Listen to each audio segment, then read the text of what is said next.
Good morning, everyone. This is Nalini teacher. I'm a psychologist and a life skill safety skill trainer. I have been in this training field from past 3 years. Before that, I was a teacher and also a lecturer with more than 12 years of experience. I have been doing different sessions, training programs, workshops based on life skills and personality development concepts, at the same time, safety of women and children. I am associated with the inSAKE Academy from the past 1 year, and I will help students in mentoring and guiding them regarding their personality development and other soft skill related concepts.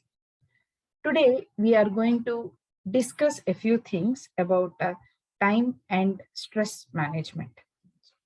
Initially, the half part of the session will go with the time management and later with the stress management regarding students. I hope this session will be helpful to you and also will give you new insights, because we know a lot about time management. We know a lot about the value of time. We have been given all the necessary teachings, preachings, guidance, tips, and everything regarding time management. And if we have to say, that is one concept everyone is supposed to be expected to be perfect and a lifetime learner. So whatever we have learned, let us relearn them. And if you have found a few new perspectives, try to learn them. I will share my session here.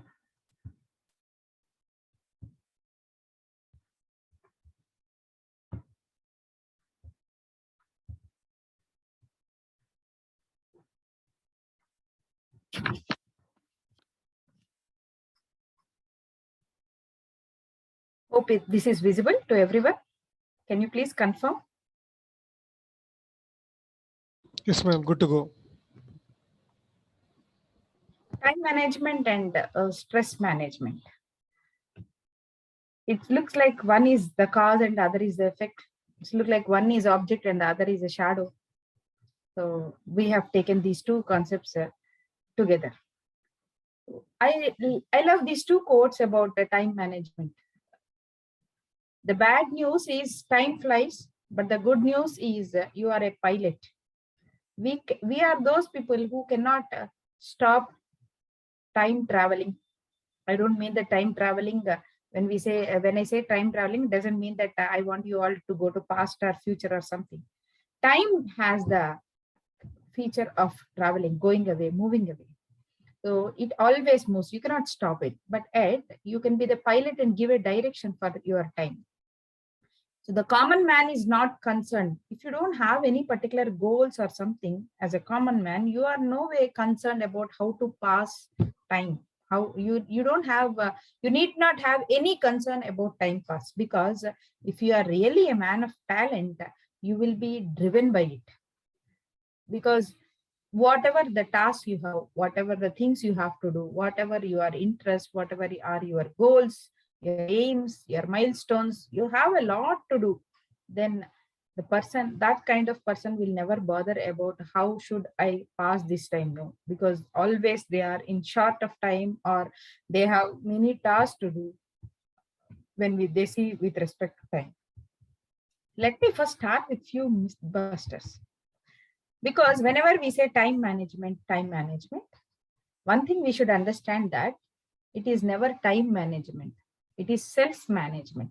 Because simple thing that, okay, today I have 10 works to do. I want some extra 2 or 3 hours of this day. Tomorrow, I may not have these many tasks. So please reduce those 2 or 3 hours and just let tomorrow have 20 hours and let today have 28 hours. Is there a possibility that we can adjust like this? If there is a possibility, then we can say that yes, I am able to manage time, right? See, people management, when they say, what does it mean? You have 10 number of people, you have to assign 2 people to one task, 3 people to another task, 4 people to some other task. Then we say it as people management, right? In the same way, if we are able to do like this, that, okay, today I will have 24 hours. Let me have 26 hours today. Tomorrow, let me have 28 hours. Day after tomorrow, if it is okay, even if I have 14 hours of the day. Can we do like that? No. So we will not, we don't have the power of controlling time. We don't have it. What we have to do is we have to manage ourselves according to the time. So everyone has the same 24 hours, even if it is you, even if it is me, even if it is a just born, even if it is the person who is lying in the bed about to die, even if it is the prime minister of our country or president of some other country, everyone has the same 24 hours. So if you say to someone that silly, I don't have time, that will sound very, very silly, because who has time? And who doesn't have time? Both the statements are wrong. So who doesn't have time? Everyone has the time, 24 hours. So who has time? No one has time. Everyone has only 24 hours. So this is something we have to understand before we give some statements about time.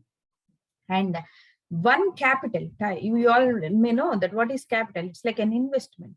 So some investment, it is whether someone has trusted you and given you 1 lakh rupees or 2 lakh rupees or 3 lakh rupees, we never know. You don't know whether someone will give you or not, but you can always be sure that nature or whatever you believe, if you believe in God, or if you believe in nature, or if you believe in this, the same system, whatever we are living in, it has already given you some capital, that is 86,400 seconds. That is what a capital given in your hand. Now, how will you invest this? What will you get the returns out of this? Is again what we say, self-management according to the time. So this is the myth buster we all have to know. And let me tell you with a few tips. As I told, I will try to give a new perspective for time management. So let me start with those which generally are served over internet or over books, self-help books, or what you have been taught by your teachers or some other people. So let us know that first, if you want to, and these are like the basic ground rules. We can never manage our task. We can never complete our task or finish our task in right time if we don't follow these basic thumb rules, we have to say. So we have only 2 thumbs in our hands, but every point of this is like a thumb rule. First one is set your goals correctly. If you have your goal, proper goal, then only we can draw a right route map for it. So when you have a route map, only then you will not go do things out of just desperation or hasty things or out of unplanned things. And again, it may give good results, it may not give good results. Again, try for another one, again try for another one. This will do a lot of time loss. This will lead to a lot of time loss. So first, have your goals correctly. What you want to do in what amount of time. Like that is why the concept of smart goals. In smart goals, T is time bounded goals, because when you have the time bounded goals, then how much time do you have, how much duration do you have, and how to cut it in different parts, how to divide your bigger goal into smaller objectives, and what is the time to be allotted for each and everything. So that should be there. Because whenever I talk to students, they say that I really want to be great. They'll say, so what do you have any definition for great? No.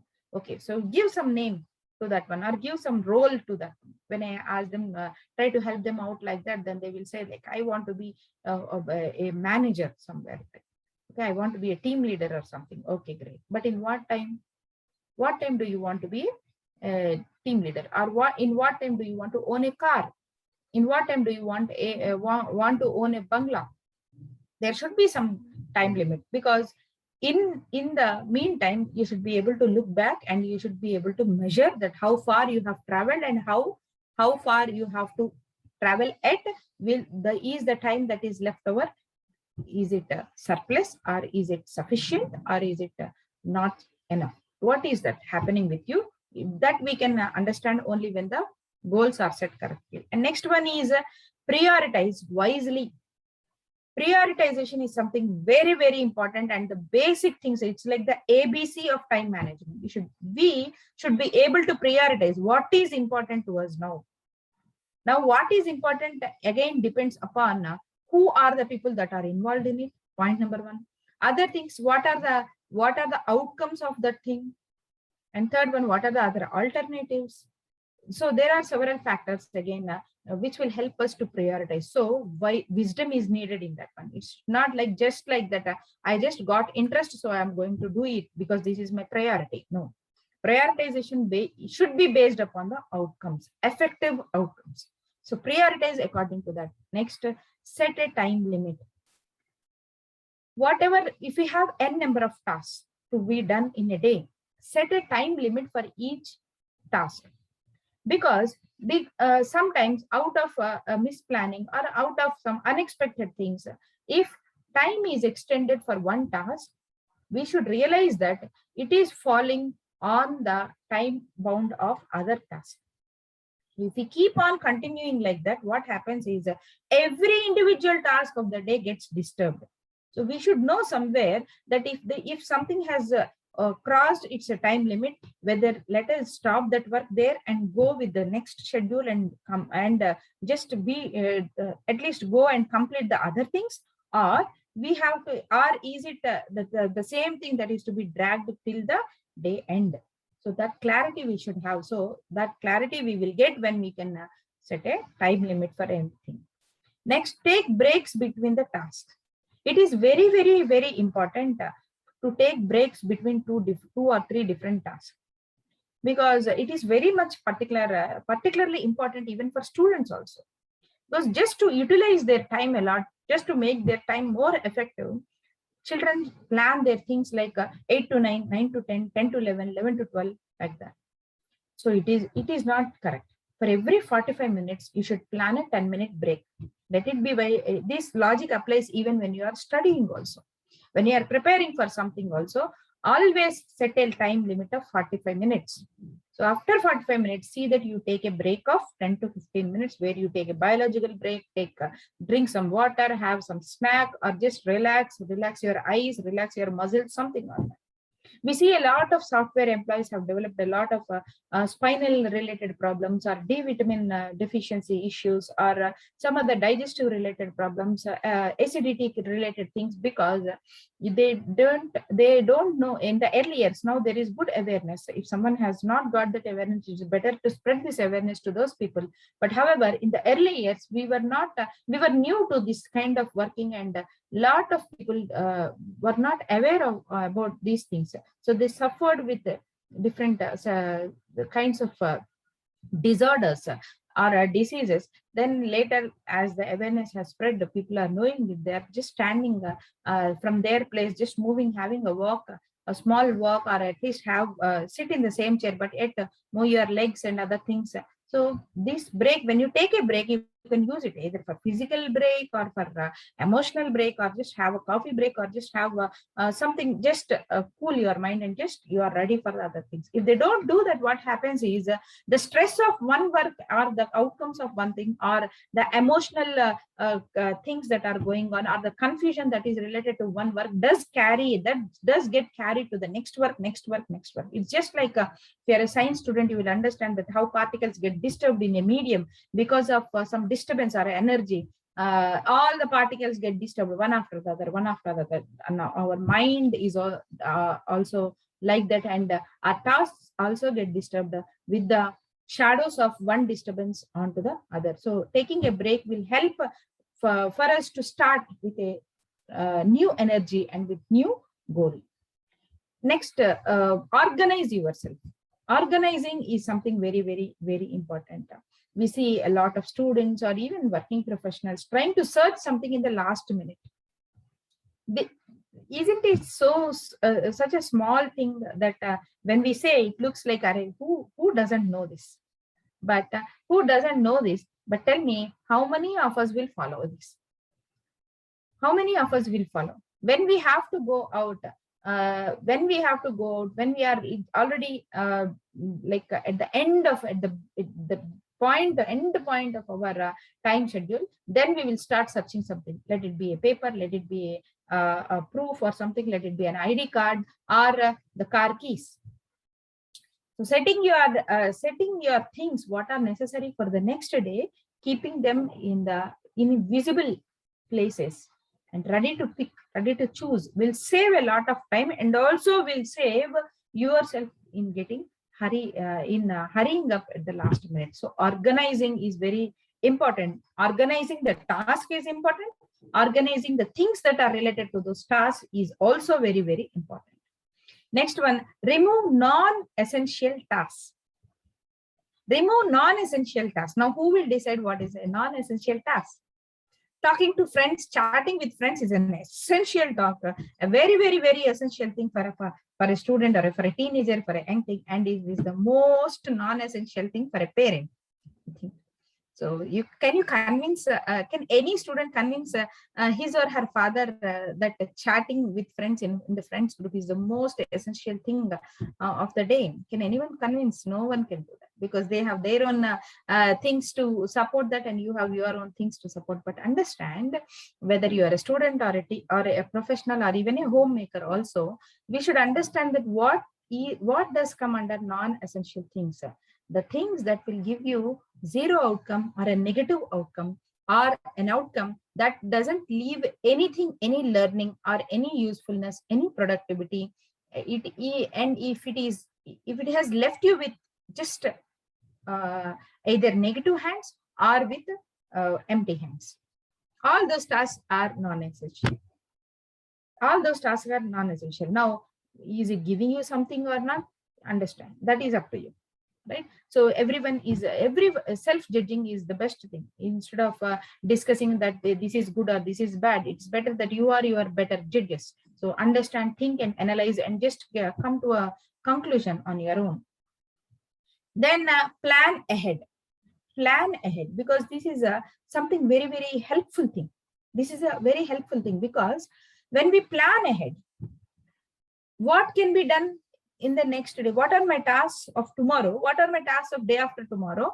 What should be done, or what I have to do in the next few days, will help us in different ways in planning the goals of today. And also, if by any chance some amount of time is left over, if we have saved some time of today, then if we have a planning of tomorrow and day after tomorrow, we can just do things in advance. That will really help us, and again it will decrease the rush of the next day and that next day. This will help us to just whenever we are saving time, then we can just make the arrangements or the things that are necessary for the next task.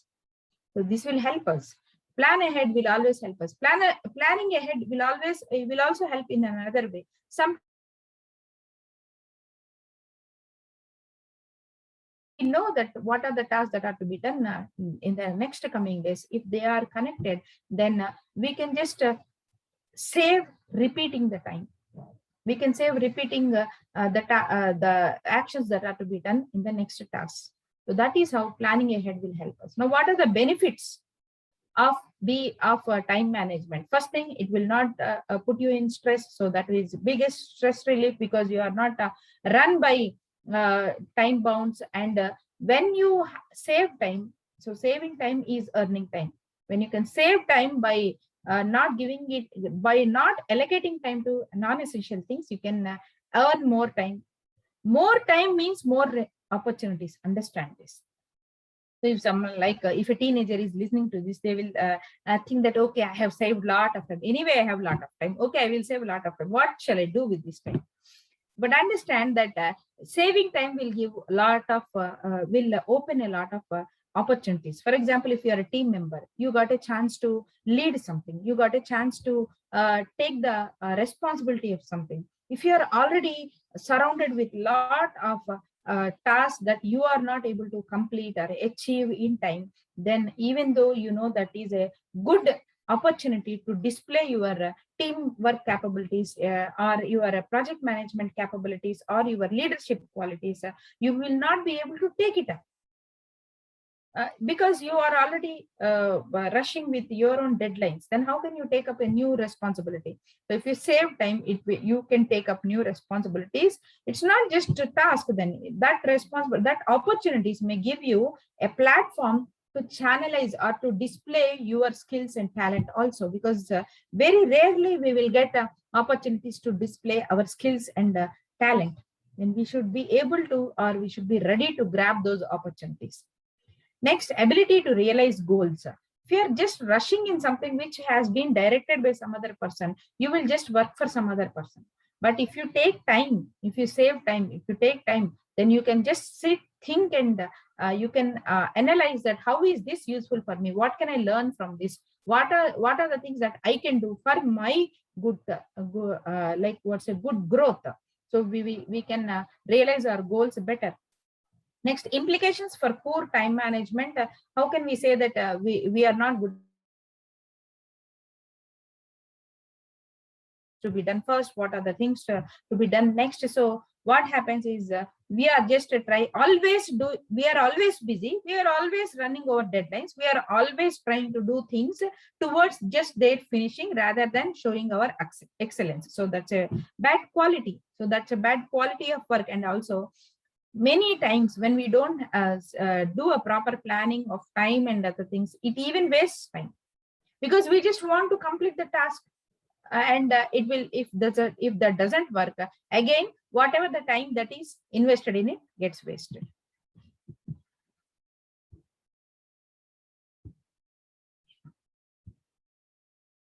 If we know this much about time, that is what I told you, we have been given a lot of gyan, a lot of things about time, everyone talks about it, then we know, if we know a lot about time, why are we still in stress? That is always a question, because everyone talks about time management, everyone knows about time management, again everyone is stressed. Why we always feel that we are performing less than what we are able to do? Still we have this feeling that yes, I am not wasting time. It's been long that I met my friends, it's been long that I sat there and with my cup of tea and I was just staring into the space, enjoying my time. Everyone has so many complaints that they are not able to give time for themselves first, but yet, even though working like that, doing a lot of sacrifice, they are not having this contentment that yes, I am doing great. No, people don't have it. Why are they feeling that they are still doing less? Next, why do we confuse ourselves with lot of schedules, calendars, to-do lists, apps, logics, etc., etc., etc.? Did we confuse ourselves? Or if they are doing it better, then they should be able to decrease our stress. Then what is actually happening? So the revolutionary perspective, to answer all these questions, there is a revolutionary perspective to look at time management is not just logical. Time management is an emotional concept too. Time management is not just logical. It's not just like what is it giving me the result? Is it good to do? Is it not good to do? How is it helping out? So there are no formulas or logics, or so only logical thinking doesn't help us to manage time. What is the thing that we have to also add? What is that, what we say catalyst, or what is that topping that we have to add on this is our emotional quotient also. How is it? I'll explain. Let me start from this, that where has this time management concept, from where did this time management concept started? Earlier in 50s and 60s, actually, this concept of time management has started. And then time management for them was only in one dimension, and that is more focused on efficiency, from the point of efficiency. So that was a one-dimensional theory, and people focused on increasing the efficiency. So what is time management to them? That if they manage then the time, if they can save the time, what is the end product that they are going to get is an efficient production or an efficient work, or something related to efficiency. So then people started working on creating more machineries, develop tools and other things, technology, tips, other things, where 10 people, if they are working for 10 hours, how this work can be managed to do in 1 hour with one machine or with one tool. So that will increase the productivity, that will increase the output, quantity output, and also quality again is in control. It is not quality is not under the hands of individual people. No, quality can be set, their expectations can be set. So this is what, like do the to-do list faster was the first one-dimensional theory related to time management. And then later, after few years, during 70s, there is another theory that has started looking at time as a two-dimensional theory. It's a two-dimensional theory. What was the other dimension added to it was it's not only important, it's urgency. Now, time management theory has got now two dimensions. On one dimension is importance, and the other dimension was urgency. So important and urgent. So this gave the concept of prioritization. From then, actually, we started talking about priorities. So if you are math students, if you are science students, or if you are any high school student, you will better understand that what is this x-axis, y-axis, and quadrants things, right? So what does how to look at these things in a space? If you see, you can this two-dimensional theory has given 4 different sections. One is something tasks that are very urgent and very important, and tasks that are not urgent but important. Then third one is urgent but not important, and fourth one is not urgent and not important. So this is looking like a what we say tongue twister. So what is this? Let us try to see. First one, if we say, is urgent and important. If we say urgent and important, means something which is urgent, which is to be done, important also, which is important also, which is urgent also. Like someone has to pay the electricity bill, someone has to pay the school fee, someone has to pay the examination fee. It is important because if you don't pay the examination fee, you cannot write the exams, your year gets wasted. And it is urgent because today is the last day to pay the examination fee. So how to do it? It should be done, it should be attended immediately. Whereas second thing is not urgent but important. It is not urgent but important. Think that after 10 days, I have a session on some other topic to a particular organization. Then preparing PPT is very important for me. Preparing a presentation is very important for me. But it is not urgent as of now because I have a 10 days range. Now, every day, if I think that it is very important, I know preparing a PowerPoint is very important. I know it. But how much time do I have? I have 10 days. Now, tomorrow I will again repeat this. I'll think I have 9 days.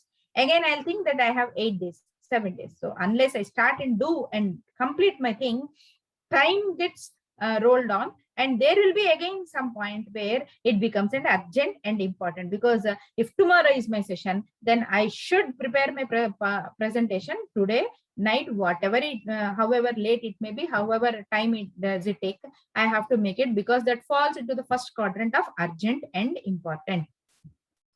So the things that are in this quadrant should be allocated proper time and also be done in that time allocation. Otherwise, they will fall into the first quadrant. Then third one is urgent but not important. Now, these are the things where we have to know to identify whether they are right or not, whether they are, we have to prioritize them or not, whether they are important or not, should we do it or not, because urgent but not important. Very simple example, like if you are a student or if you are any working professional, you have this, you are a live match telecasted in the TV. So that is very urgent for you because it is live, may or may not be, you will be able to see it again. Even if you see, you may lose that excitement. But is it really important? If someone asks you, is it really important? Then you also know in your mind that, okay, if I don't see even live, I will have all the highlights or recorded videos or something, you know that you will have some other recorded things. And chatting in the group, friends chatting in the group, you see that lot of messages are getting popped up. You feel like you just want to see it now. You just want to see it now. Is it urgent? Is it important? No, this comes under the fourth quadrant, that it is neither urgent nor important.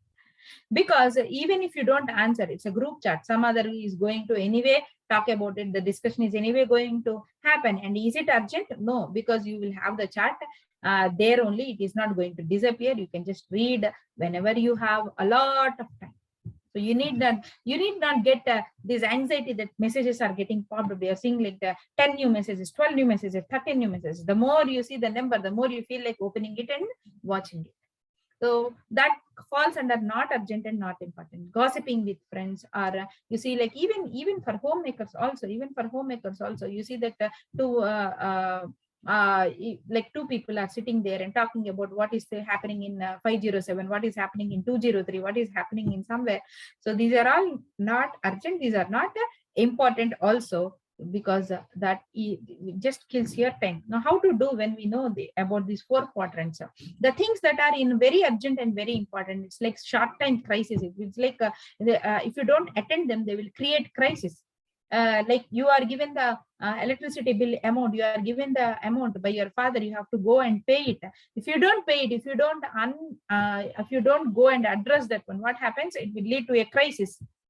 So after a few days, the person will come and he will disconnect the electricity. Then you are throwing yourself into a crisis, or you have to again pay the extra fine, and then you have to pay it again. So paying anyway is a unavoidable thing, but whether you are doing it with fine or without fine depends upon, are you able to manage the task properly or not.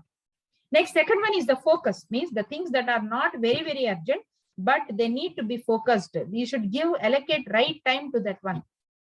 Now everyone has some goal that we have to be this in given amount of time. So that is not urgent. If you want to be successful by 28, now if you are not 28, now you have enough number of years, but that doesn't mean that you don't allocate time or create milestones for yourself. You have to focus. Now third one is avoid. If it is not important but it seems to be urgent, then try to avoid it.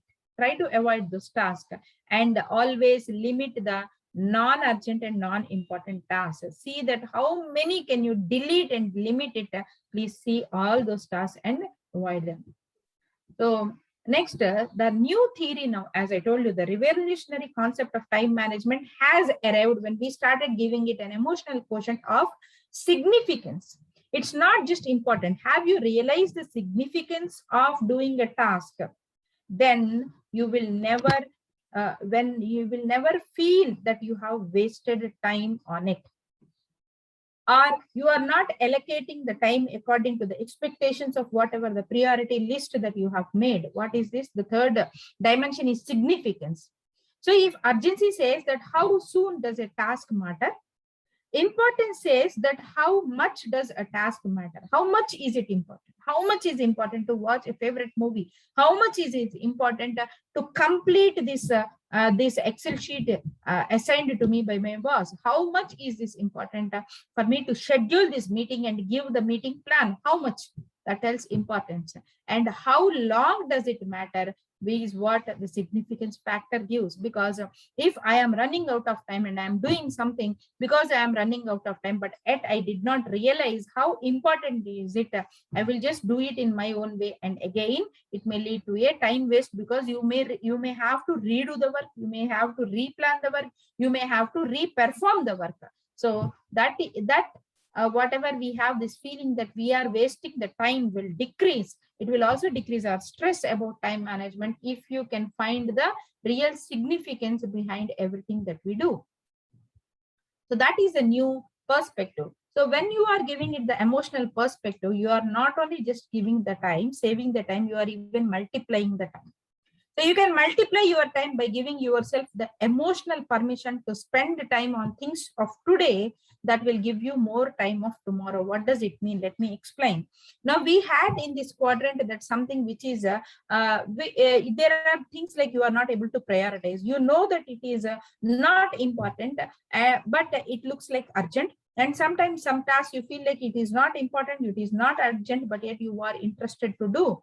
Then you are not able to prioritize properly. Now, the significance factor, the emotional quotient factor will support you when you are lagging your prioritization skills. Then what we have to do is try to find a significance in the task.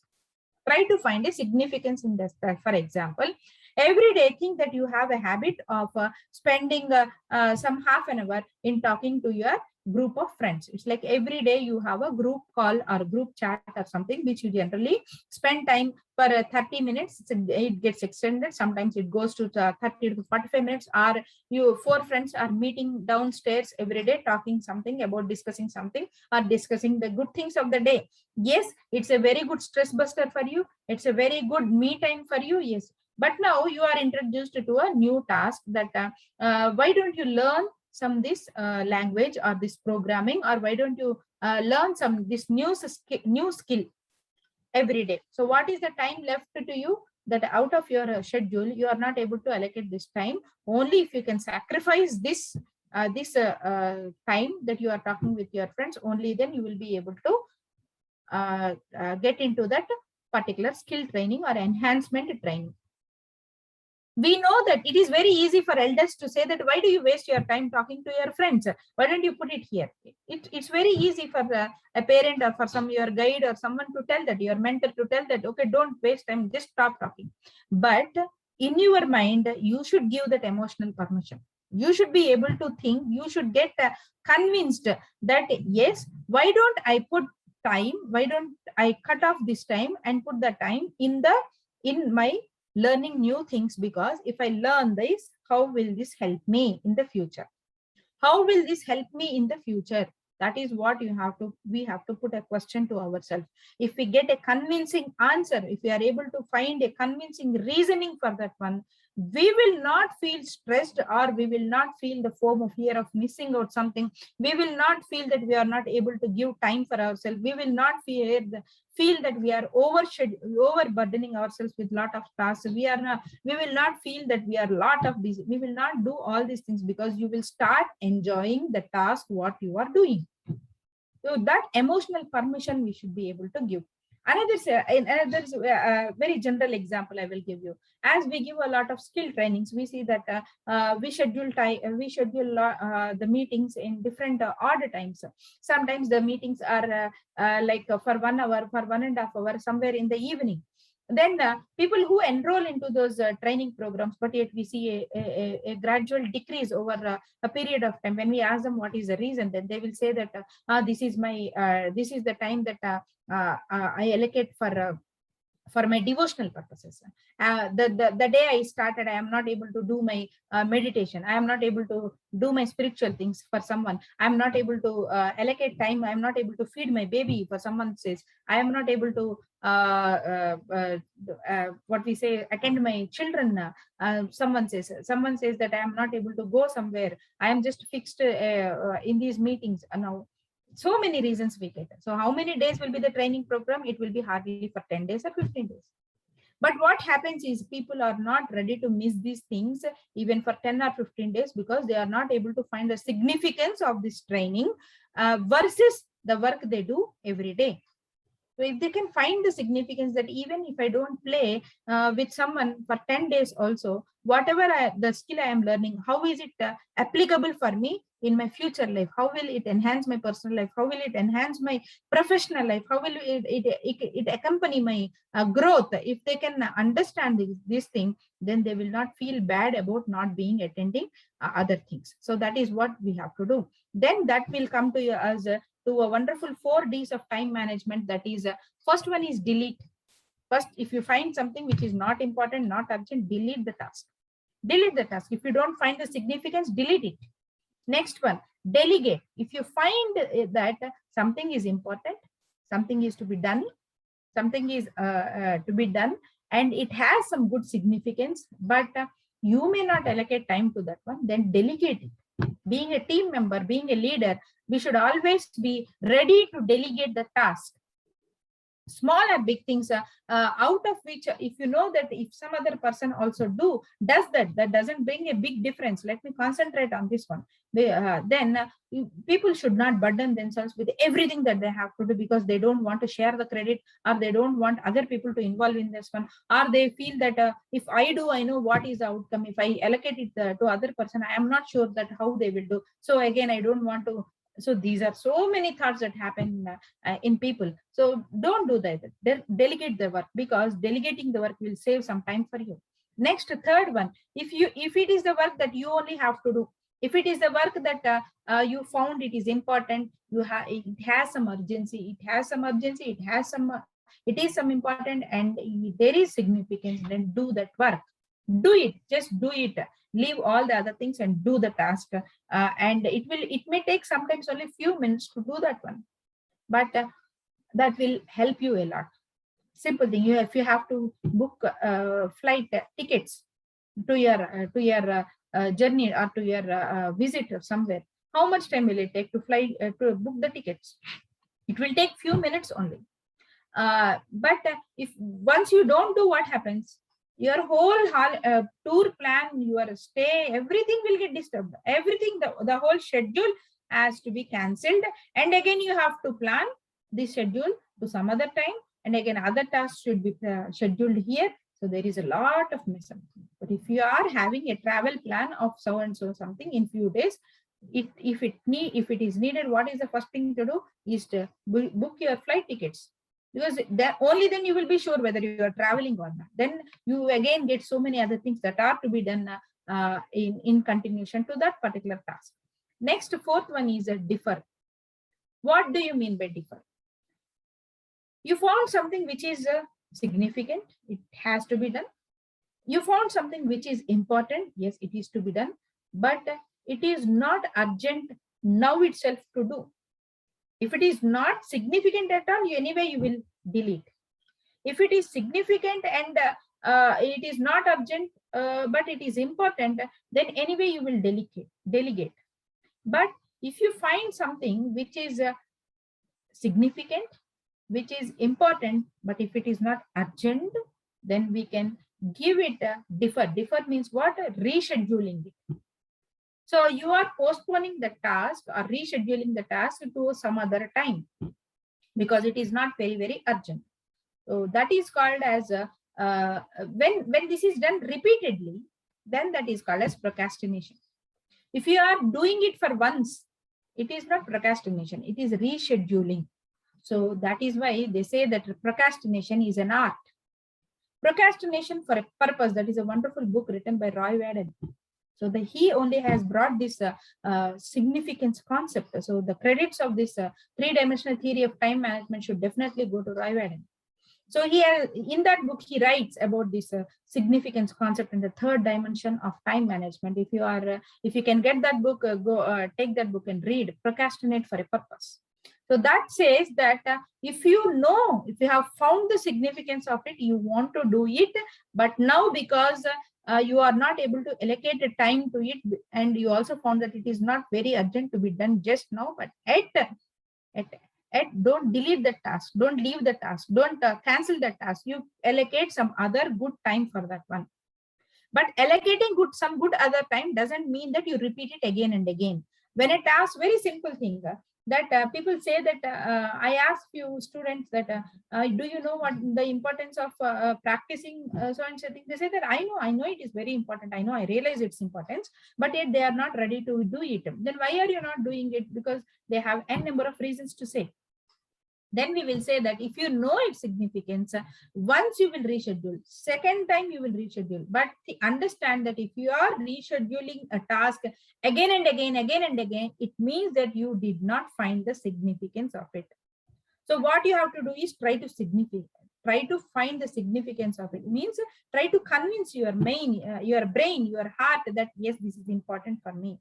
Many times when parents ask me that how should we make our child to do this or to do that or to eat it or something, then I'll say them that you don't allocate time to them. Don't give them a timetable that you do this at this time, because you think that it is important, it is very good to follow something, but unless they find an importance to that one, they will not do it. Unless they find a significance, they will not do it. So what you do is sit and talk to them, make them understand that how is this going to help them in a long run. So significance factor will help people to give that emotional permission to do the things. And that is how, if we do that, then we can manage our time very well.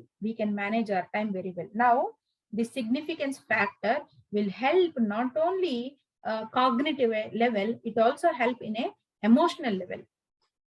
At emotional level also, we say people on the other way, when I say, when just I told you the examples that when we start a skill training, people have several number of things, and they gradually the number decreases. Just onto the other side of the coin, there are many people who just fill up their day with lot of tasks, everything, something assigned by the family, something assigned by the spouse, something assigned by the manager, something assigned by some other person. So they just see their whole day into n number of tasks. But what happens after doing it for several particular years or days, they will find a place where they'll come to a situation where they don't find themselves in any of these, neither in the task nor in the days. They feel like something is missing in their life. That is why I always suggest them, as a psychologist, I tell them that take some time for yourself. When I say like that, take some time for yourself, have some me time, do something for yourself.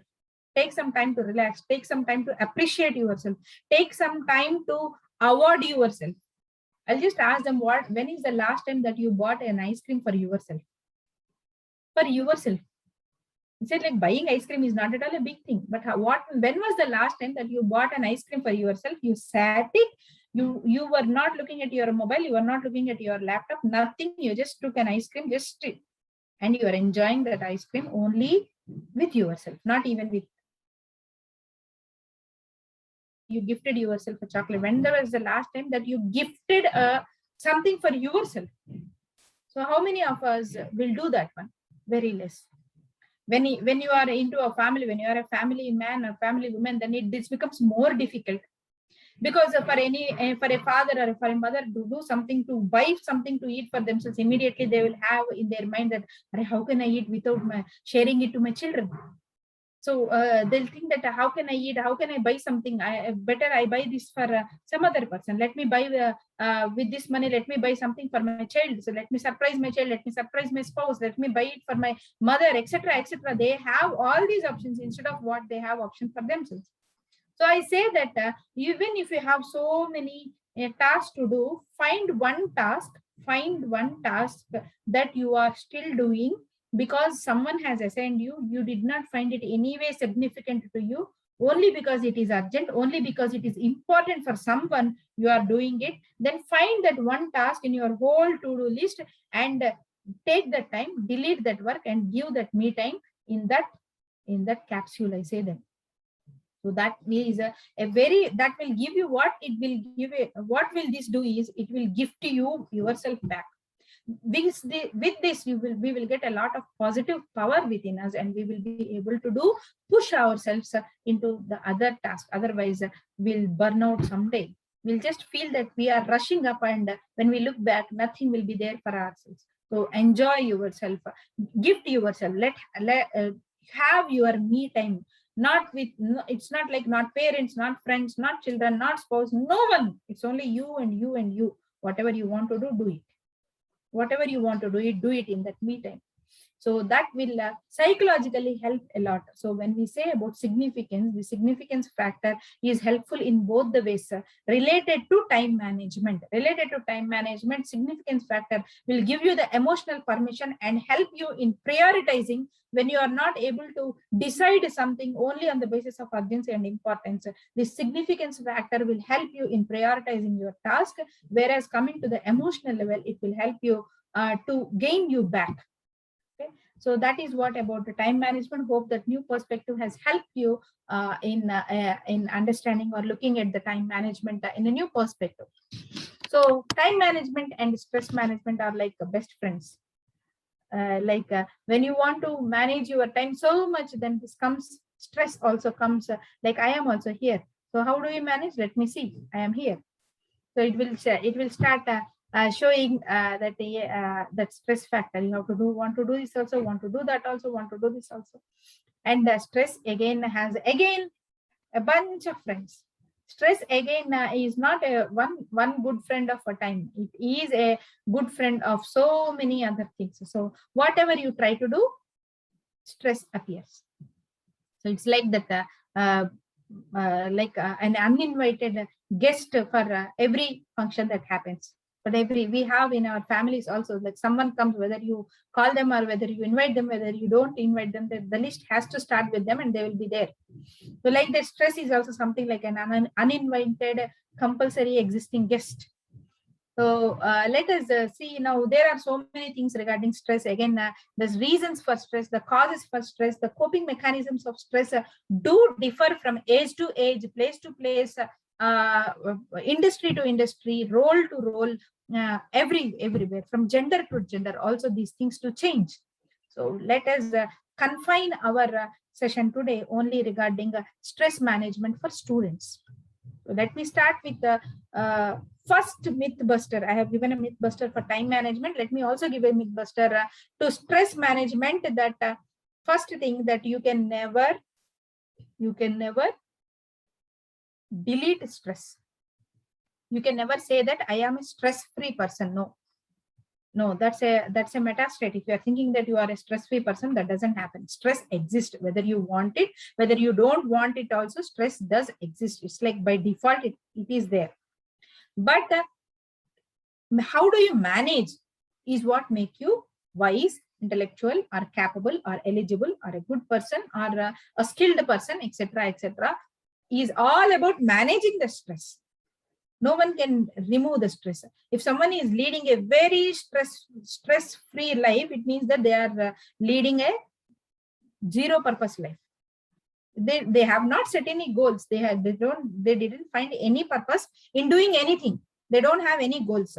So obviously, when they don't have any goals, they will not have stress. So if someone says that I don't have stress at all, then ask them, do you have any goals in your life? If they have goals, then stress is very obvious. Whereas coming to the other thing, second stress myth buster is stress is a response. Stress is not something that will show action on you. Stress is some existence. It's like some omnipresent thing. Whether you identify it, whether you get subjected to it, how much amount do you draw out of it, how much you respond to it, react to it, is within us. So stress is a response. And what are the causes for stress for students? If we have to confine it to students, first thing, obviously, their academic goals, whether I will be able to cope up my syllabus or not, whether will I be able to write my examination properly or not, these kind of things. Then insufficient resources. You know that these things are necessary. But if someone is not able to get those resources, every time their thought regarding that the completion of the task will go that I don't have that one. Maybe I'll not be able to complete it.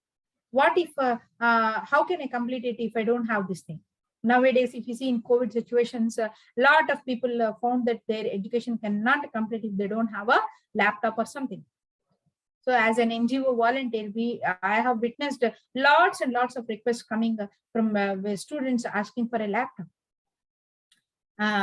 Because they found that they cannot continue their studies if they don't have a laptop. So of course, we understand that sometimes it becomes necessary, sometimes it's an optional thing. But whenever that topic comes, your mind just directs only towards that thing, that I don't have this resource, how will I do this task? So that is again a reason for stress. Next, deadlines. Obviously, when you are about to reach to the deadlines, people are under stress. Extracurricular activities. Sometimes people understand that academics is not enough, so they involve themselves into some other task. But what happens is, when there are some deadlines in one particular task, obviously doing the other things will become difficult, and they lead to stress. Social life problems. Social life problems are related to, like they are like the stress that is generated out of your relations with others. Let it be friendship, let it be from home, let it be you as a member of the society, let it be you as a student of the college, let it be you as a team member in your office, etc. Whatever, it is coming from the social perspective. And the stress due to health issues. Imagine that someone has been diagnosed with something. So unless it is completely cured, people will be under stress. Their thoughts again and again go to that place, that what happens if this is not cured? Will it have any continuation? Will it show some other side effects? Will it lead to new diseases? What are there is a lot of stress. And again, COVID is the best example. We had so many have mental health helpline numbers. We had so many people trying to help out people who are under COVID stress. Yeah, I happen to work under a helpline, and we have got every day so many calls where they shared that a fear that they may get COVID. They fear that they got COVID, and what if it doesn't gets cured? They got like, what if today I am okay, but tomorrow what if there is sudden need of oxygen or something? Where I have to rush? Will I survive? What happens to my parents? What happens to my children? So many things. So it led to a lot of stress. Whereas the other thing is learning disabilities. When some students are having some learning disabilities, then they will feel that they are not enough as compared to other people, and that will lead them to stress. Like some people having some dyslexia, some people having some handwriting issues, some children are not good at listening, then they have to pay some more extra time in self learning. Some people are having some memory issues, so they have to practice again and again. That will again need some more time for them to do. So these are like different reasons for them to get under stress. Then decision making problems. Whenever we are not sure about our decision making, then even though we decide, even though we go according to our decision, yet at every point, every minute, we are under stress because we are anticipating some failure, and we are also trying to calculate or visualize the amount of disaster that can happen because of this failure. So decision making will again lead to stress. Distance and travel issues. Yes, some children may not be having their educational institutions or other training institutes near to their places. They may need to travel a lot. They may need to travel every day long distances, and because of this they will be under stress because they are losing a lot of time, and also it is physically burdening them. They get tired very easily. They again want some more time to get relaxed. They may not immediately jump into studying as soon as they reach home, so this will lead them to stress. Next, peer pressures. Peer pressures are something like you have a fight with your own team member, your terms are not good with your co-student, but you all people have to meet every day, look at each other, see, like you all people have to live in the same classroom, you have to work together. Then there are these problems with this, and also pressures regarding like you have some indifferences, personal indifferences for something. You want to show the other people someone, or you have to tackle a person every day. Someone is trying to show you inferior. All these kind of problems. And the transitions. Children or even employers also get these new whenever they have to change from one place to other place, or one company to other company. Again, that few new days are always under stress, because you are very much concentrated about how do I talk, what do I talk, what do I do, what should I not do, where are my resources here. Again, who are those people whom I can reach out, what are the things I have to get new for this new environment, or this new work, or this new college, or this new place. This kind of transitions from one phase to other phase. Even if there are students, if they are going from school level to college level, so that is a very big stressful situation for them, because until then they were treated as children. Now they will be treated as young adults, so they themselves have a lot of confusion. How should I behave? Should I behave like a child? Should I behave like an adult? If I behave like an adult, people will think that why are you overdoing things. If I behave like child, why are you feeling childish? So there is a lot of stress for students when they are transferring, when they're transitioning from one place, from one phase to other phase. Even for graduates also, when they go to post graduation, that kind of level, then they are obviously treated as completely grown up adults. So they have a stress that whether I don't know something, should I go and ask someone or not, because they will feel that you are a graduate, you are a postgraduate, don't you even know this? People may think like that. Then what should I do? Whether should I go, should I not go? If I don't go, what are the scenarios? If I go, what will people think about that? So that's lots of thoughts. Next, things like we should realize one thing, that stress is not always negative. Some kind of stress are going to help us. Few stress are going to help us. So when stress will be helpful for us, when we know how to manage it. Because as I told you, if there is no stress at all, then people will not work. People will not have any time bounded work. People will not show excellence. People will not take anything serious. only because we are able to give good quality, we are able to give good productivity, we are able to do things better, is only because we are putting ourselves in a stress that we want to give a better output. If we are feeling that I should not stress at all, no one should stress me, I should not stress me, I should not at all put any expectations or pressure on me, then actually we will not get such good outputs. So don't think that always stress is bad. Stress is good when you try to start looking at it in a positive perspective. So how to handle stress? Related to academic stress, getting good clarity about goals is very, very important. So what do you want to prepare for? Now you are, yes, you have some academic stress. You are not, you are feeling that whether you will be able to perform properly in the coming exams or not. You have this, you have this stress. Then to relieve the stress, first thing that when are your exams? How much amount of time do you have? How many things that you have to practice? How many days you have? Like that. Then organizing the academic activities using proper schedules. Get a clarity about your task and organize them in proper schedules. Then, as I told, time management.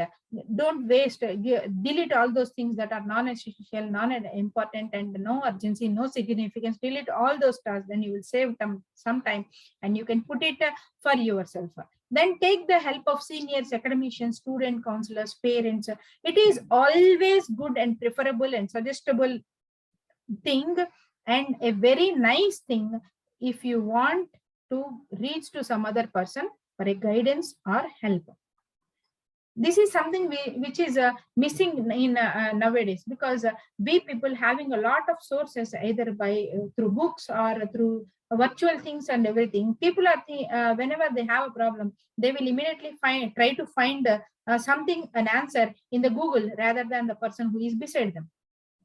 So ask, because the seniors or your counselors or academicians would have got some very good tips for you, would have got some very good things for you, so very good plans for you, because they would have also gone through the same situation. Go ask with people, try to talk to people. That will also help you to enhance your social skills, and also their experience will guide you in the right way.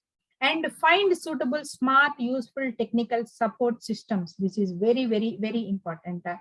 If I have to say, as a person born in 80s, earlier we never know that there will be some external support. Like when we were in schools, if we have to prepare for something, we were not able to afford all kinds of reading material. So what we used to do is 4 students together contributing some amount from each part, and we used to buy one book, one specialized book apart from textbooks or something. If you have to prepare one support material, we used to buy. Then we 4 people, we used to pass it over from one person to other person, and then we used to practice it, because one single person couldn't afford one book. And now there is again some other subject, there is some other series, we want to learn that also, we want to practice that also. Again, we cannot buy new books. So what we used to do is we used to make a plan that you buy this series, I will buy this series. So this group of 4 people will buy one particular ABC series, the other 4 or 5 people will buy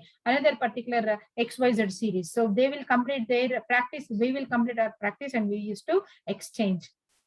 That is how we used to have very, very limited resources for us to excel in academics, but yet we had some other plans like this. Whereas later years, now this revolution of internet has come. Then I remember when internet was very new for us being graduate students, I always used to carry a book and pen to the internet center, pay that 1 hour 15 rupees or 20 rupees thing, and open the Google, and whatever the doubts we used to have, we just used to take the book and write down all the things. So we used to, by the time 1 hour or 2 hours complete, used to have some 10, 15, 20 pages of material that we used to write it down in our books. So because we don't know about how to save these, it was not, we never had mobile phones or etc. So we have to go there, sit and write and come. Otherwise, if you want to take printouts, each printout is 10 rupees, and that will be really very, very economically very burden on us. So that is how we used to manage them. Now we should thank the technology. We should thank this revolution that there is a lot of student support material available. There are so many websites, there are so many things that are available for a student for reading better, for getting good material, for self-test, for evaluations. They have some people, counselors, guidance, everything. You need not even go to them. You need not even walk towards them. They are just a button, a press away from you. So one such is what we are talking inSAKE Academy. This is a student supporting academy. So this will help you in being better with your materials, with your other things. So you can just take the support of any materials. This will give you a lot of support, because you will not have this feeling that whether I have prepared for this properly or not, because there are people who will guide you that what is needed to be prepared for this particular thing. Next, identifying the strengths to be strengthened. Study skills. I mean, you have some strengths. Identify what are yet to be strengthened. What are, I don't want to use the word called weakness here. That is why I told that yet to be strengthened. What are those skills? Identify them and strengthen them more. Because nothing like weakness or something, because related to students, it is yet their growing age. Now itself, we should not say that I am weak at this, I am not so good at it. No, you may not be so good at something, then identify it and do. What do I mean by this? If you are having some writing skills problem, then identify it, because how much ever you read, how much ever you prepare, if you are not having proper writing skills, then you may not excel in the testing or in the qualifying exam. So writing skills are important. Even if you write, think that your handwriting is not good, it's not legible, or sometimes you don't know how to manage your time in the given amount of time of an exam of 2 hours or 3 hours, you may not be able to complete your things. Then understand, have some mock examinations, write it earlier, then you will understand how fast or how slow are you writing. In the same way, you are reading a lot, you have some memory related things, then strengthen your memory skills. Like that, identify and then go on with them. Then develop a sense of purpose. Many times whenever you are trying to perform, maybe every time you may disappoint yourself, you may disappoint your parents, you may disappoint your academicians, you may disappoint some other people because of your performance. But understand that that is not the end, and develop a sense of purpose. You know that why you are doing this, you know why you are what you are trying, you know that are your efforts sincere or not. Then understand that sense of purpose, and you will be able to do it without the stress. So how to handle stress in that all other sources of stress I have categorized into 3 different kinds. And first one is, if you are having some financial or resources related issues, you can go for educational loans, you can go for scholarships. Find out that what are the organizations that will give scholarships. Is this college or this is institution will help you in finding a scholarship. Then you can also do earning. While learning, you can utilize your time for earning for your pocket money or your other financial related support. And you can mentor your juniors. That will help you for a continuity of knowledge. What you have learned, it will not go waste, and it will yield you money also. And if you perform very well in some previous sections, you may be given free concessions. Try for that one. You can ask from support from some influential people. If you have a good an influential person in your own locality, approach them, tell them that why are you interested in doing this course or in doing this thing. Convince them. They may support you, they may sponsor you also. Sharing resources with peers, as in just now I told you, you may not afford everything, then you can share for some time. You can do it for some time, and then the other person can do it for some time. And think of affordable alternatives. This is also very important. We have seen in COVID situations, some children wanted some smartphone, or some children wanted some laptop alone. When the parent cannot afford, then they started threatening themselves, or they started self-harming themselves. It's not like you have always only one option. It's never like that. Think about other alternatives. Go with those affordable alternatives. This is no alternative, then you can ask for sponsorships and other things.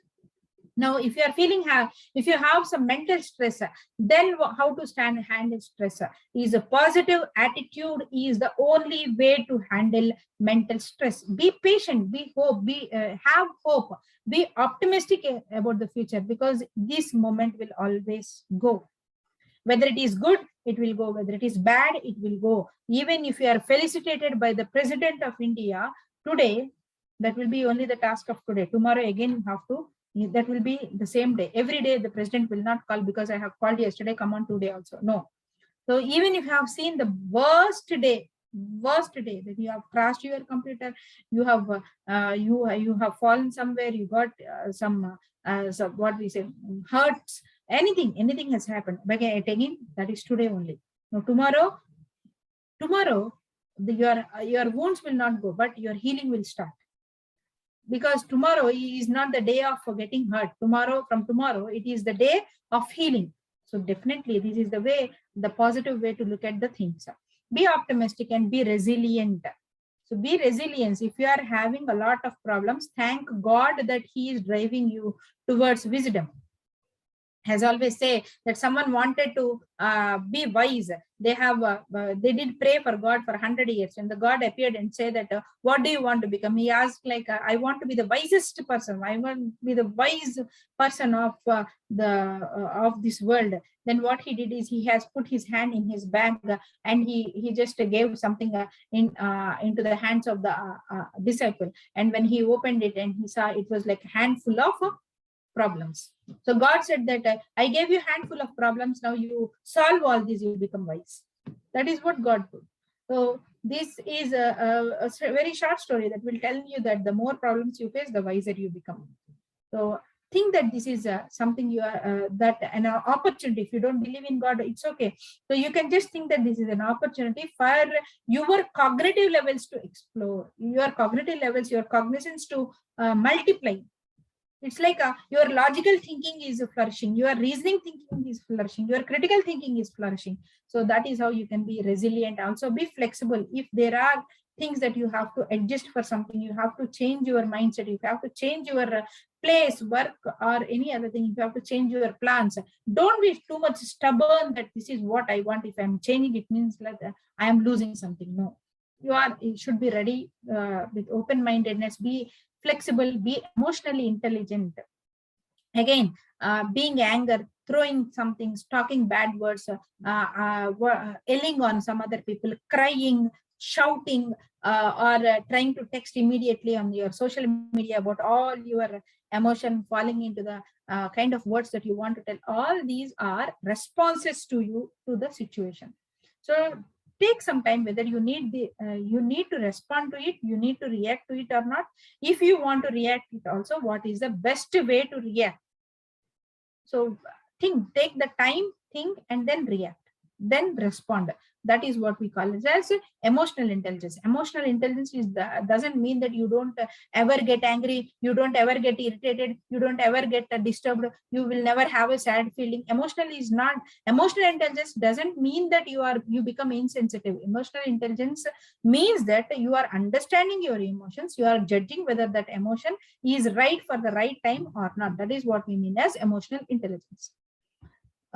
So next one is journaling your thoughts. Mental stress gets decreased if people start journaling their thoughts. Means what is happening to me, what is to be done by me, what I am thinking now. Am I feeling good about my own thoughts or not? Are there any alternatives? Whatever that comes in your mind, if you start writing, you will get a very good clarity. Next, review and reconstruct. Writing diary is a very good habit. And if we think that writing diary is a good habit only, just like behavioral wise, no, writing a diary or journaling will help you in a better psychological way. So that will help a lot in a psychological way. Diary again doesn't mean that today 6 o'clock I drank coffee, 7 o'clock I had a bath, and 8:30 I ate masala dosa. It's not writing diary. Writing diary is more about journaling yourself. What is happening with you? What are the good things that you felt that of today? For what things did you feel bad? What made you cry? What made you laugh? What made you happy? What are the things you felt like your self-esteem is boosted? Where are the points you felt confident? Where are the points that you felt like, yes, I kept my opinion in a right assertive way? This is what we mean as a journaling, and that will help us to be a better person and also handle stress. And regarding social and peer related issues, first thing that understand that all the things of this world are not your control, are not under your control.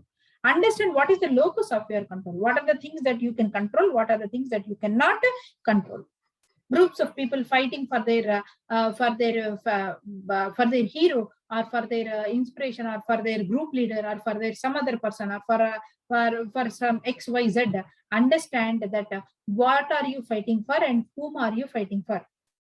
So does it have any significance? Even what are you fighting for? Whether that whom are you fighting for, is that person, or is that situation, or is that condition anyway under your control? Are you able to control those things? Then there is no meaning that you go and advocate their opinions and fight with some other people. That's a time wasting. That is a useless thing. That is a waste of energy also, time and energy also.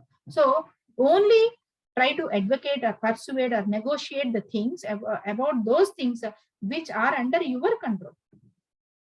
You want something to happen in your locality area. You want some plants to be planted, or you want some road to be laid properly. Then you can just, then those kind of things are in your control. You can talk to your association, you can talk to your colony association, or give a representation to a leader or something. Those are the things that you are under your control. So if someone doesn't subscribe your thought, then you can go to them, tell them that see, let us not wait for the government people, let us take a step, something like that. You can go and talk to the elders and try to persuade them or convince them or do something to them.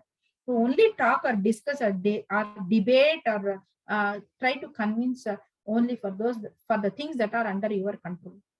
Next, identifying and categorizing people among people and the things that are significant and non-significant. How significant is it to you? How non-significant is it to you? Please understand that. Everything. I'll just if you can close your eyes, and every kind of thing that falls you under stress, if you feel that, imagine, close your eyes, have a deep breath, and imagine that you have two buckets.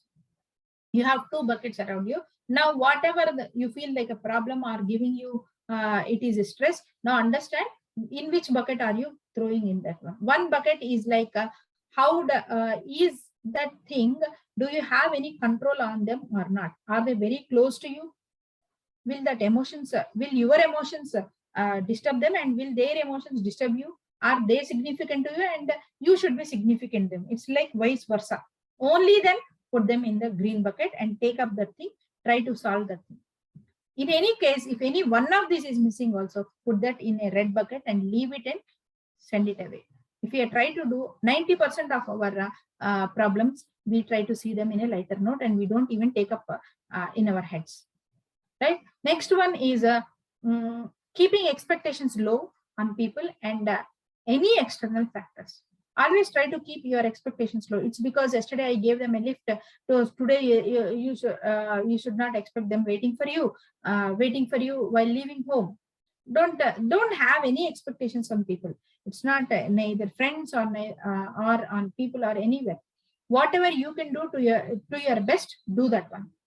Always do your best, but expect the least from the others, because expectations are the root causes of disappointment, and disappointment to sadness, sadness to stress, stress to diseases, and it's like a continuous thing.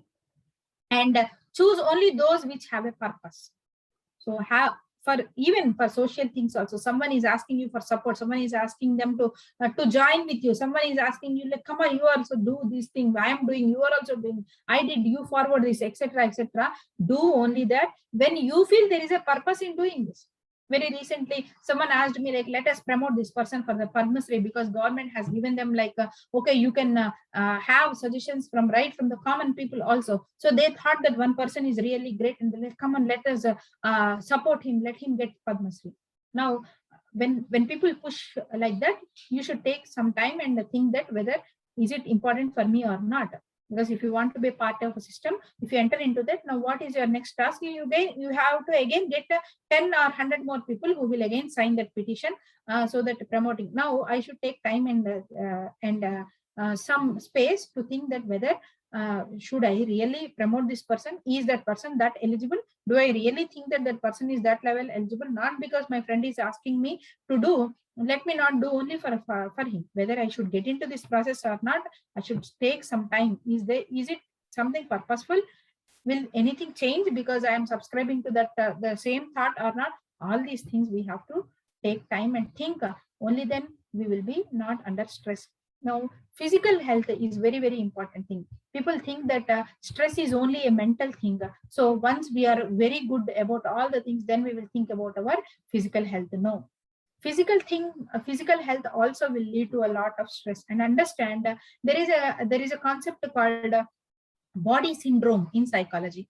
Body syndrome, what does body syndrome say is, when you are not like physical and mental things both are in hand, when you are not able to manage your emotions properly, when you cannot vent out your emotions properly, when you are not able to handle your emotions properly, then what happens is these emotional things will get stuck in any of your body parts, and those body parts will start showing disorders.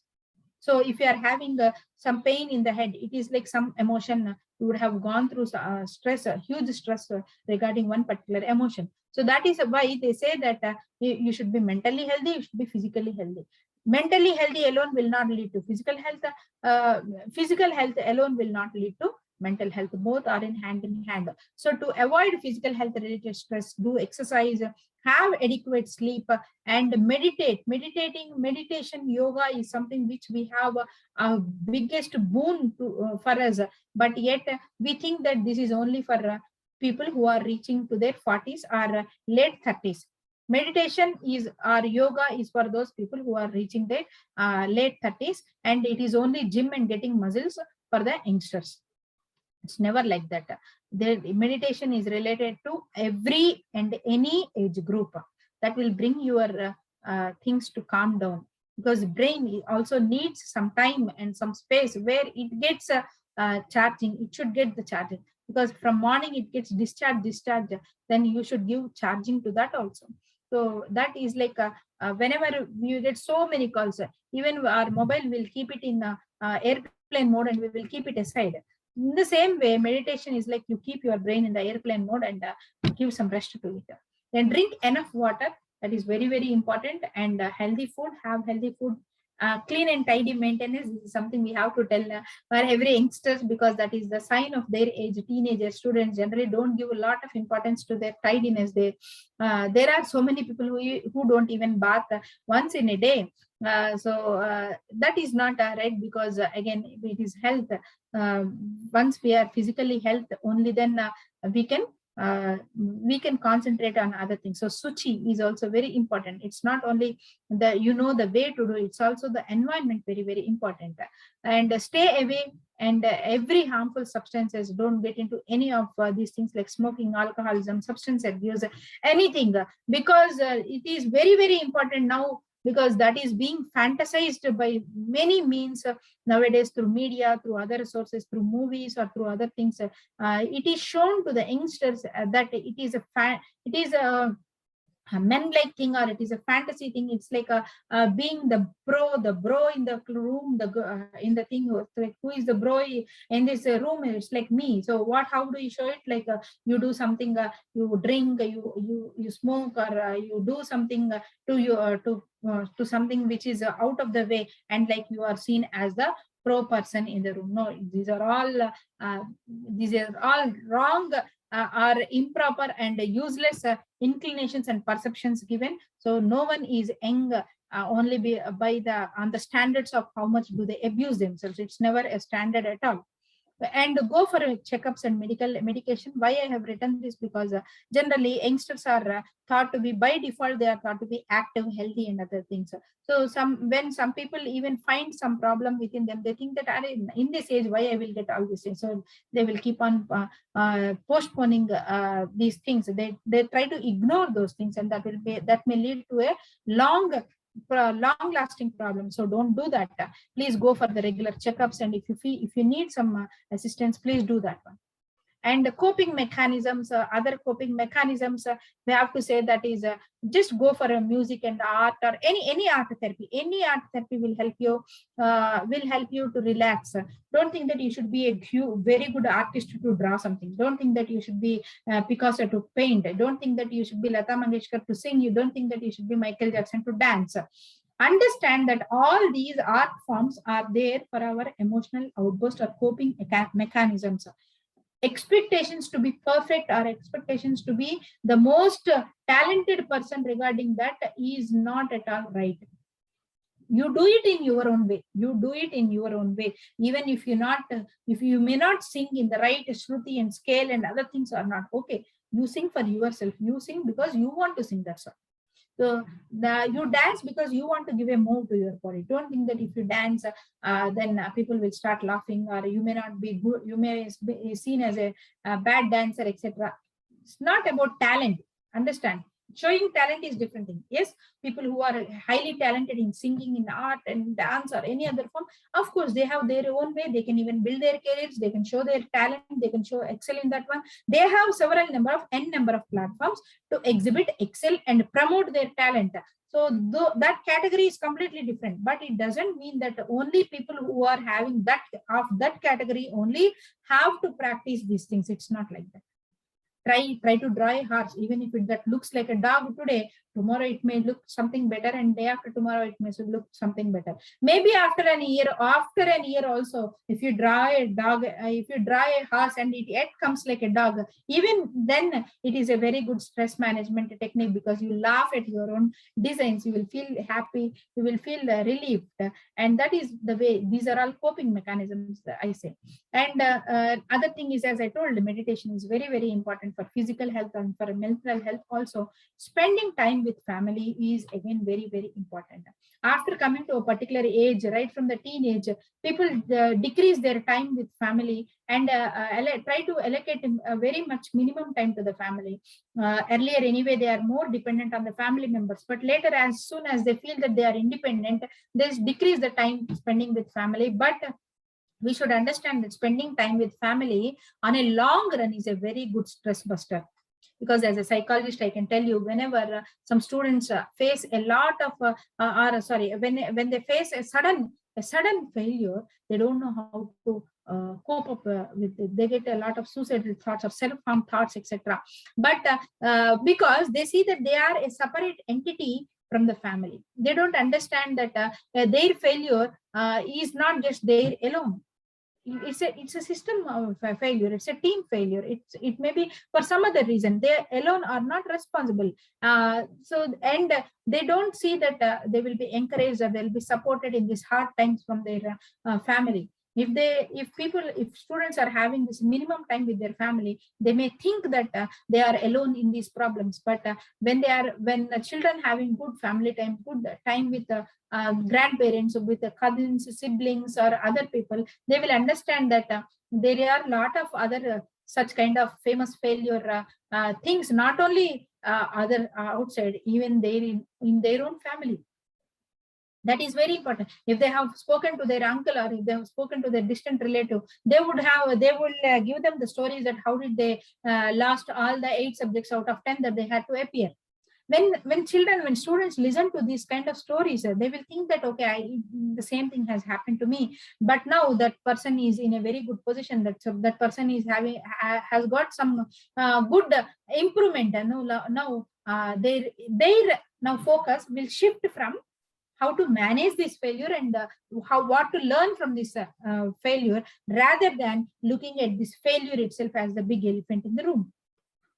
So that is how on a long run, in like it's thing like not much visible, but psychologically it will have very good effect on an individual. So one should definitely spend time with a family and other people. In the same way, reading books and relaxation techniques, reading books also help. Self-help books or any other autobiographies will tell you about these famous failures, and you will know that how did the people, how they would have managed their failures. And next is relaxation techniques. There are so many relaxation techniques, like a muscle relaxation technique, you can just have some good, what we say, breathe techniques. There are art therapy relaxation techniques. There are so many other relaxation techniques. If you really want, go, if you can, if you need to find a good therapist or a professional, then they will also suggest you some good relaxation techniques. Do that one. Sometimes sports is relaxation. Sometimes listening music is relaxation. It's again dependent upon the individual. But yet there are some common techniques that are having that give you some good relaxation. And coming to the next one is some good tips to follow: that don't compare yourself, decrease your social media debates, because your performance or your expression on social media will tell you what is your personality. Now this is being done by some companies also. Whenever they give some profile, they are just some of the managers or HRs or other team members are just checking what is their activity in the social media. Once if they follow what is their way of expression, what is their activity on social media, what are they trying to, is it their anguish, is it their expression, is it their positivity, is their opportunity thing, is their what is their vision, will also tell their psychology. You don't be too much, don't get into so much on social media that people start judging you or categorizing you that this is what this person is based upon your post and your expression. And expand your knowledge, talk to people, try to go to different places, put yourself into all possible new environments that will help you to be better person. And understand, as I told, this minute will always go. Take professional help in times of needed. Everything, every time, every moment may not be under our control. You may know what are the sources of cold on your body. You may know that the eating ice cream may lead you to cold. So as much as possible, you will try to avoid eating ice cream. But at some time, if you have caught cold, then obviously you will go to a doctor, right? You don't think that I know all about cold, but so I will not go to a doctor. That doesn't happen. Same with even mental issues also. You may know that you are feeling disappointed. You may know that this is not the biggest failure of your day. You may understand all these things, but yet you may feel sad, yet you may feel depressed, yet you may feel that you are not being bouncing back. Then it's always better to go and meet the professional, because they will help you, they will support you in finding yourself back. And understand your triggers. This is very, very important. Understand your triggers. Say that that person is causing me anger, this thing is causing me stress, this is giving me anxiety. Then when you know what are the triggers, first thing you can know is if possible, avoid those triggers. If there is no possibility to avoid those triggers, then try to alter your ways, or try to alter your thoughts, try to alter your approaches. Try to see it from a different perspective. If you don't have any alterations, then adapt yourself according to that. Adapt yourself. Try to make the necessary changes within you, so that you are able to adjust there. If that is also not possible, then accept that this is this way. That's all. Accept that this is this way. You have some social relation problem. You have some problem with your own peer or your own team member. Understand that what kind of conversation between you and that person is triggering you. Then you can try to avoid those conversations. That is point number one. Second thing, if you don't, if you cannot avoid because that is their way of talking, then try to alter. Try to alter your thoughts. Try to understand that why is this person talking like this, or what makes them talk like this, or what can I do? What can I do if whenever she is talking like this, and whenever I am feeling like this? So what can I do? What are the alternatives I have? Then if there are no alternatives, it is the same way that person is thinking, and it's the same way you have to take it. Then try to adapt.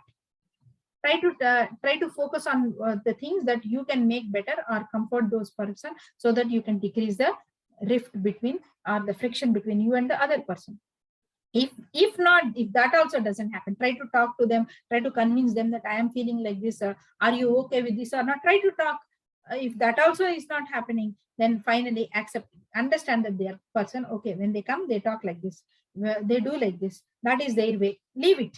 That is their way. Now when you accept that that is their way, that is its way, then what happens is we will psychologically think that it is their problem, and we will not be affected because of that one. So understand, above all, patients always pay well.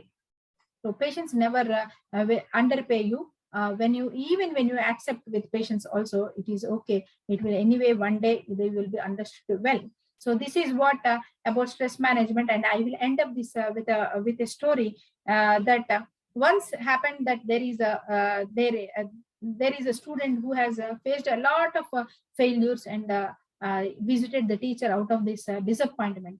Then what the teacher does is the teacher understands that the student is in a high depression, in a very depressed state, not able to bounce back, not able to be confident about themselves, about herself.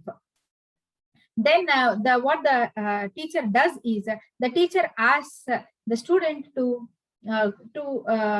takes him to the kitchen. He keeps 3 different vessels and pours water in that one and starts heating up.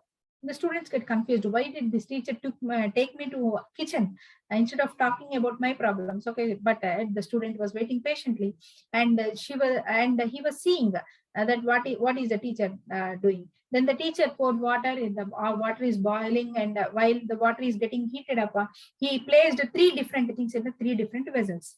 In the first vessel, he placed potatoes. In the second vessel, he placed eggs, and in the third vessel, he has kept some tea leaves. Okay, so he was just standing there silently. He was also watching what is the student doing. The student is also standing silently, and the student was watching what the teacher was doing. Both were waiting for some time, and the water started heating up. It started boiling, and the student asked, like, what? Then the teacher said, wait for some time. Then they did wait for some time, and after some time, the teacher asked to open the lids and look at the things in the vessel. So she said in the first vessel the potatoes got boiled, in the second vessel the eggs got boiled, and in the third vessel the tea powder has boiled and it became into tea decoction. Then he asked, like, touch the potato. She took one of the potatoes and she touched it. She said that it became soft. Now touch the eggs. Then she said that it became a bit hard. And in the third one, what can you see? He said that the total color of the water has changed. Then the teacher said, what did you observe? The student said, I did not observe. It's like all the 3 got boiled. That's all. I did not observe anything. Then the teacher started narrating the logic behind it. He said that, see, potatoes are very hard. But once they are subjected to a lot of conditions, a lot of heat on them, what happened is they lost their hardness and they became soft. Whereas egg, which has a very liquid and smooth things inside, once it is subjected to heat, it becomes strong. Whereas the third one, the tea leaves, what it did is when it is subjected to heat, it not only has changed, adapted itself, it even gave a new color to the whole water which was trying to boil it. So this is a wonderful story that we all can infer something out of it. It means that whenever we are under stress, whenever we are under pressure, whenever we are in conditions, unfavorable conditions, whenever we are in unfavorable conditions, just like the hot boiling water, there are always 3 scenarios. Either we can be a potato, means people who are very hard and strong, but after facing unfavorable conditions, we become weak, we become smooth, we become depressed, we become disappointed. There is one option that can happen. Whereas there is another option like an egg that with the new temperature, changing temperature conditions, it has given itself a new form. Like that is about adaptation. Like it has adapted itself to a new form. So it became stronger. Using the temperature, it came into with a new version of it and it became stronger. Whereas the third one is the highest form. The tea leaves not only became smoother, not only they could be resilient in that hot temperature conditions, but yet they could even give a very good color to the water which tried to boil it. Means these are the third kind of people who will come up with new ideas, new scenarios, new things, and create new ways and contributing something to whatever they are in, with whomever they are in, with for whomever they are working under pressure conditions, stress conditions. What is the difference between all these 3 people is the way they try to look at the stress. the way they try to look at their unfavorable conditions. If you are seeing unfavorable conditions as threatening, you will lose your hope. If you are seeing unfavorable conditions as an opportunity, you will try to adapt yourself.